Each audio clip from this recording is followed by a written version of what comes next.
everybody, welcome back to my channel. In today's video, I'm going to show you the setup of my newest bullet journal. It's in this A5 notebook, the Hobonichi plain notebook. It is my fourth bullet journal of 2021. This was my previous bullet journal that I ended in August. This is the B6 Stylogy. It was an A5 Stylogy that I cut down to a smaller size.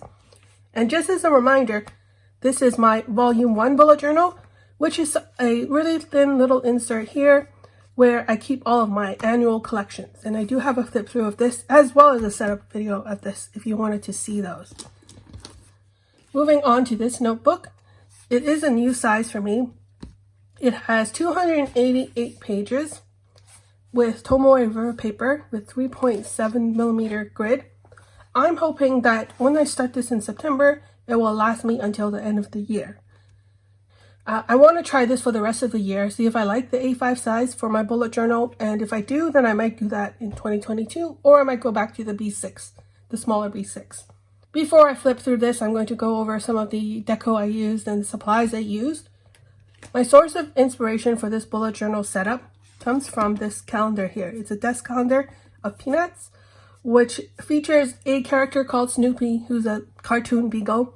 The creator of this cartoon is Charles M. Schulz. So just flip through here. It is a desk calendar where they have a little comic strip with 4 panels every single day. So you can see also that there's this strip of paper here that's in a teal color as well as in the bottom, which I also used throughout my bullet journal. The next thing I got out was another Snoopy related stationery item, and this is a Snoopy letter pad. I used to use this to write letters to my friends. You can see there are a bunch of unique papers here. Some of them are lined, some of them are plain. I've actually torn out most of the plain ones. Yeah. At first what I was going to do was I was just going to take a pair of scissors and cut out the graphics here and stick them into my bullet journal. But then I realized, using this as an example, I could actually print onto this page and then glue the entire page into my bullet journal. And that's pretty much what I've done. Then last of all, I went online and I found some pictures of Snoopy so I could use them to make my own backgrounds. So this is one such example here. This particular image and this particular image, I got them online. They were on a white background with black ink, and I just inverted it so that now it's white ink with a black background. And I used this to make a little pencil board or a writing board. As you can see here, I flip through like that. Oh, and also online, I don't know if you can tell that well, but this font here is called Groundnut, and it's meant to be a Snoopy font. So I just found that online. As well as this font, this is also just called Snoopy. I just wanted to keep the font that I use in here as well close enough to the Snoopy comic. For the color, I used these 3 Crayola Super Tips. You can see they're mostly in the greenish, tealish blue color, which matches, this is from the desk calendar, it just matches the colors here. Then for drawing out lines and stuff, I used my Platinum Carbon ink pen. It's just a fountain pen with an extra fine nib, which I use to draw out my lines. For lighter lines, which is a dark gray color, I use my Uni Pin pen, which is a fine liner with a 0.1 tip. And then special mention goes out to this, which is not a pen really, it's a glue pen. And this is the Tombow glue pen. I like this a lot because I was sticking a lot of things in here, and instead of ink coming out of here, it's glue. And it's really nice to get into those small corners or edges of the paper to glue things down. Now normally I would put this notebook into a leather cover, but this time I decided to use a clear cover. And the reason why is because I made a collage out of all of the desk calendar comics. You can see here, I have put it inside a clear cover. This is from Midori MD. It's meant to hold the Midori notebooks, but it also works just fine with the Hobonichi plain notebooks. And the collage here is just a piece of paper that I stuck into the sleeves.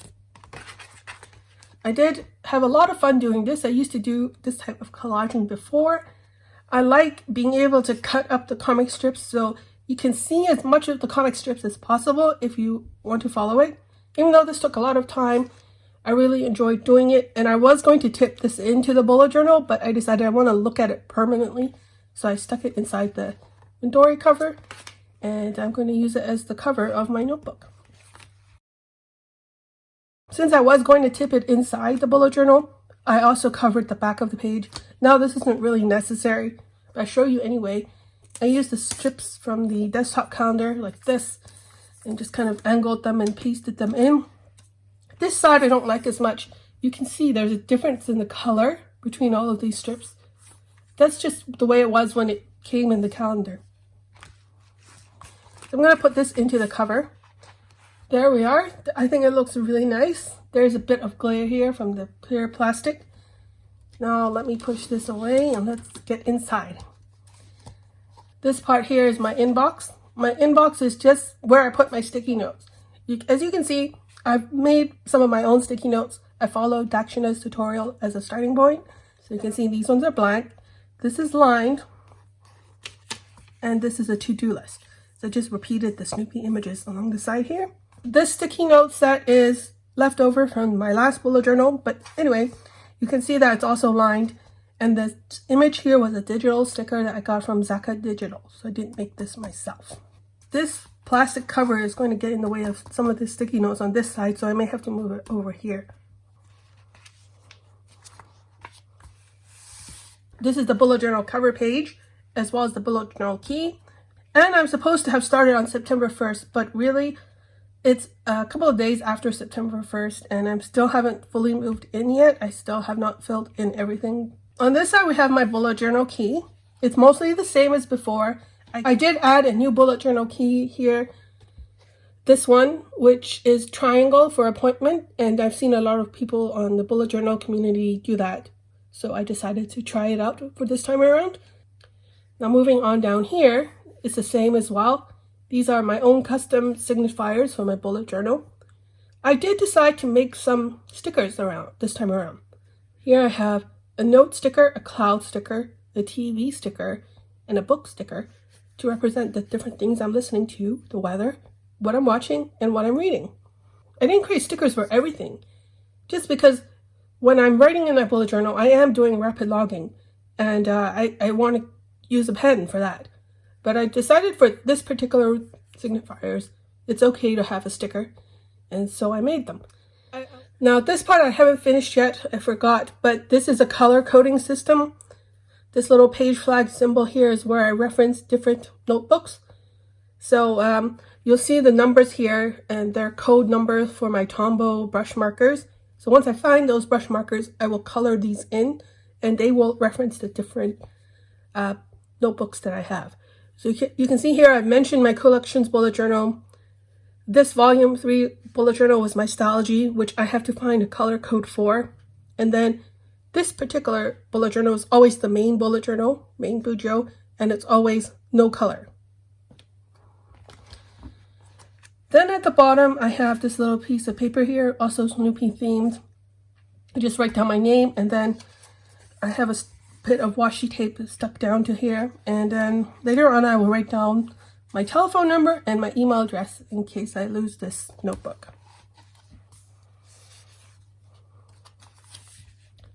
Next, we get to the year at a glance.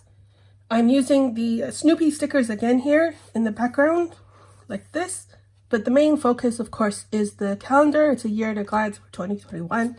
I made this in Excel. Same with 2022.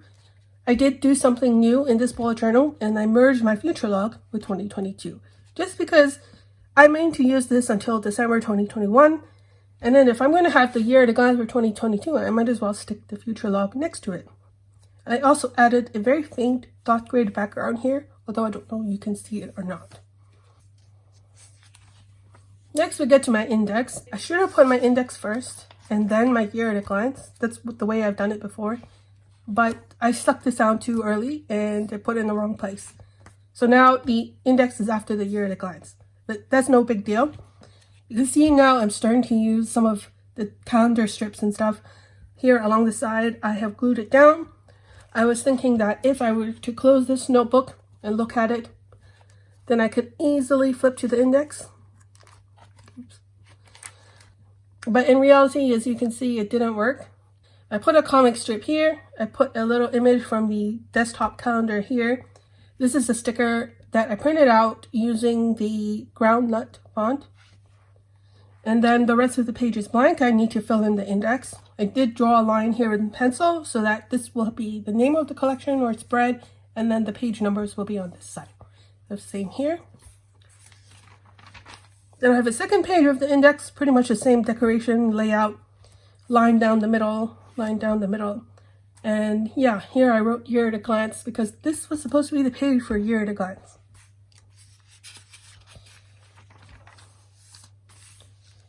This page is blank. I wrote September here. This is where I'm going to put my monthly calendar or my monthly log for September. I do like having my monthly log in a calendar format. I'm going to do it by hand this time. I did leave space here for September, October, November, and then December. In my last bullet journal, I would have my future log immediately after this, after the December. But then now I've moved it to the front of the bullet journal next to the year at a glance. So I'm going to have to adjust to that a little bit. So after the monthly calendars or the monthly logs, then we get into the collections that I like to keep at the front of my bullet journal. If you've seen any of my bullet journals that I've spoken before, a lot of these you will have seen before. This time around, I tried to take advantage of the bigger space compared to the B6, and I printed out a lot more things since I'm getting tired of copying them over and over again. Let's get to those. This is my sales tickler. I tried to mimic what I did with the index by putting a strip of washi tape here. It doesn't work either. It's just really hard to tell where I can flip to. But I've done this before. This is a kind of Alistair method note style where I write down all of the different sales and then I note the dates. And this is the September to December of 2021 and then January of 2022. The dates go here. The name of the sale or the shop or whatever it is goes here. And then I have a reference column if I have any page number that I want to reference when I'm doing research on that particular sale. On the right side here we have sales dates. It's more like a perpetual calendar just for different sales or different shopping events throughout the year. I may type this up next time around. I'm just tired of copying it. I also changed up the format in the way I wrote down these dates compared to my previous bullet journal. I wanted to take advantage of the extra space and I wanted to separate out each of these events according to the month. Now at the bottom here I have a space for coupon codes which I will copy over, and if I have any coupon codes for sticker shops or any other retailer then I will put those here to use. These two pages are from that letter pad. I printed onto this letter paper and I think it turned out quite nicely. I read through this spread whenever I want to buy something to make sure I'm not making an impulse purchase and that I really want to make it and I'm making a conscious decision to buy that thing. Next to that is my wish list. It's going to be a list of all the things that I want to buy. Usually if I want to buy something, it has to be on the wish list first. I haven't really determined a certain amount of time that it has to stay on the wish list before I buy it, but I just roughly know in my head. I have drawn out some columns here so that this little thin column here and here is where I'm going to put reference numbers. If I have something on my wish list and I've done some extra research, then I'll put down the page number. I picked Snoopy with holding a heart because I felt like that's appropriate for a wish list, things that I like. This is another reference page. I finally typed this and this up where I used to handwrite it all before. And this is just a table of all of the popular paper sizes that I use frequently. And I reference this a lot. It is very useful for me. I do have it in millimeters and inches.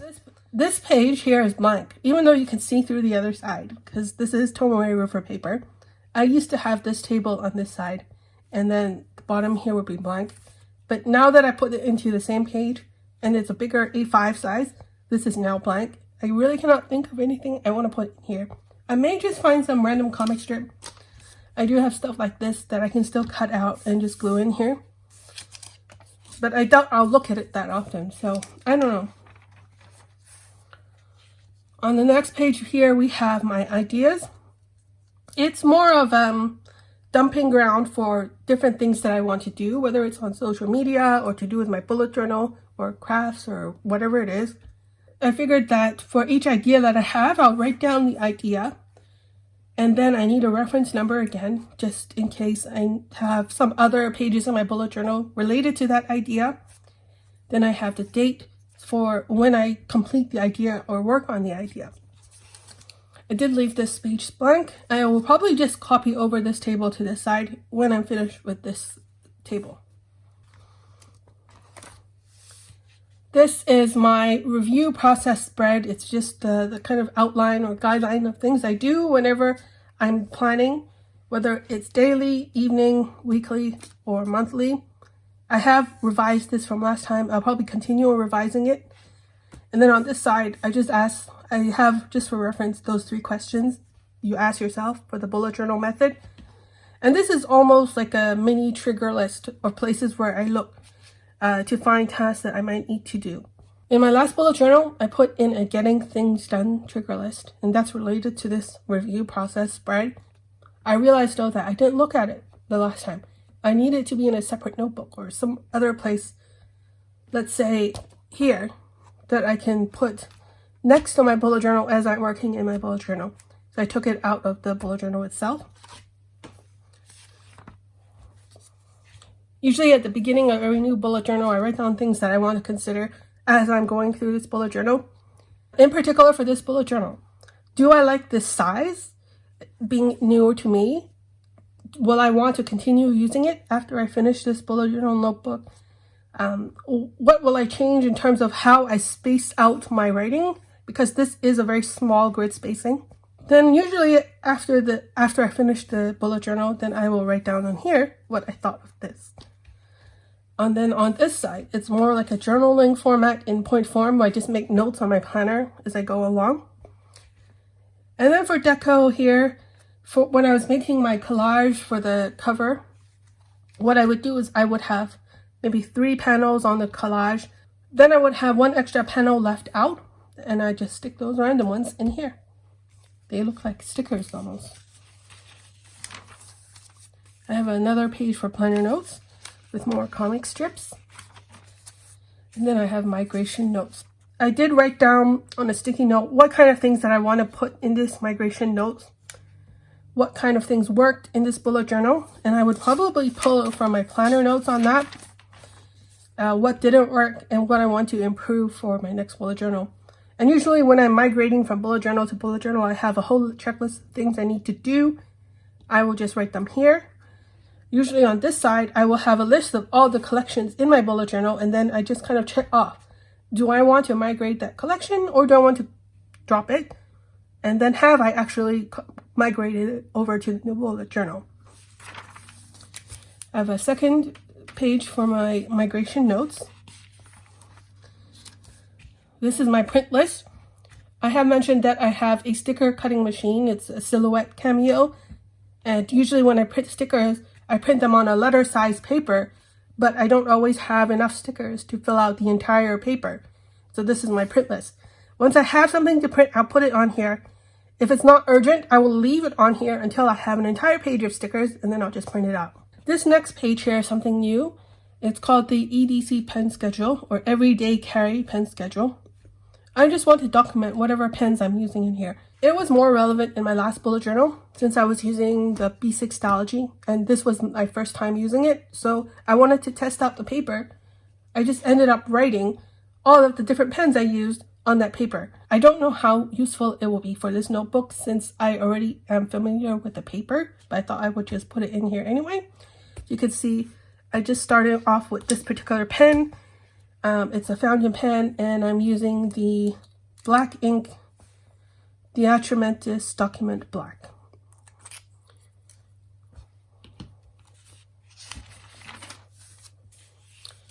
This is the last of my collections pages, I believe, and this is just a space dedicated for my dad and my mom. And then that's it for my collections at the beginning of my bullet journal. You can see here, since it's a thin paper, I have started on my September bullet journal setup. I am a bit behind because it's already September and have not finished this, nor have I finished any of this. Now on to the back of this notebook. I have here, and let me just take out the stuff first. I have a little clear laminated sleeve. I printed out that Snoopy image in the background and put it on vellum paper, and then laminated that to make a little sleeve here or pocket. Initially, I put in this little comic strip, which I'm going to use in a second. And then I have these stickers, which I mentioned in my bullet journal key earlier for the different signifiers. I am going to move the stickers that I have in my last bullet journal. So similar to this, I have a little pocket at the back of my last bullet journal. I'm going to take those out and go through them really briefly and then move them into here. These are sticker dots, which I bought from a dollar store, which I use for color coding. These are more stickers that I made myself in addition to this. These are social media icons, more social media icons, some functional icons, and more functional icons. The last time around I predicted I wouldn't use these stickers, and I was right. I didn't really use them. I was kind of absent from YouTube and Instagram, so I didn't use these either. The things that I used the most were bills and trash and a little bit of this social media. Here we have more sticker dots. These are craft colored sticky dots that I just want to use up.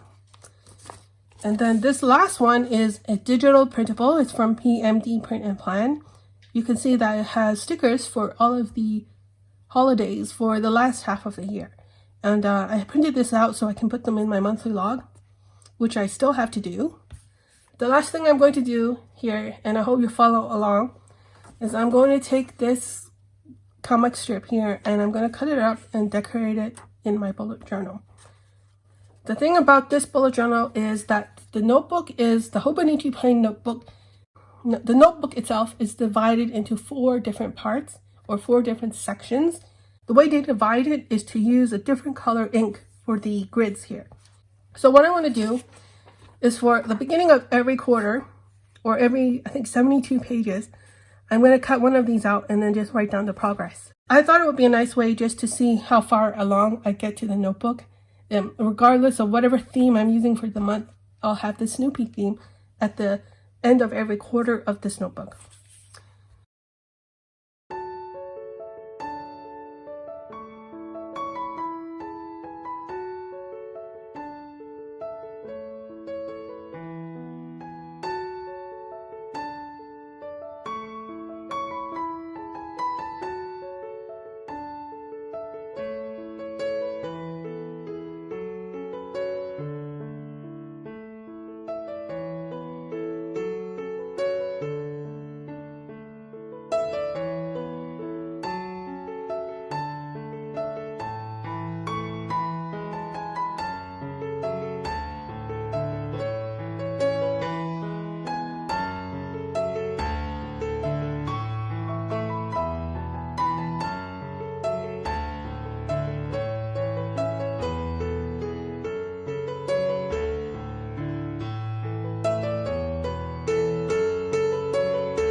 That's it for the setup of my latest bullet journal. I hope you enjoyed watching. If you have any questions, let me know, and I'll see you in my next video. Bye!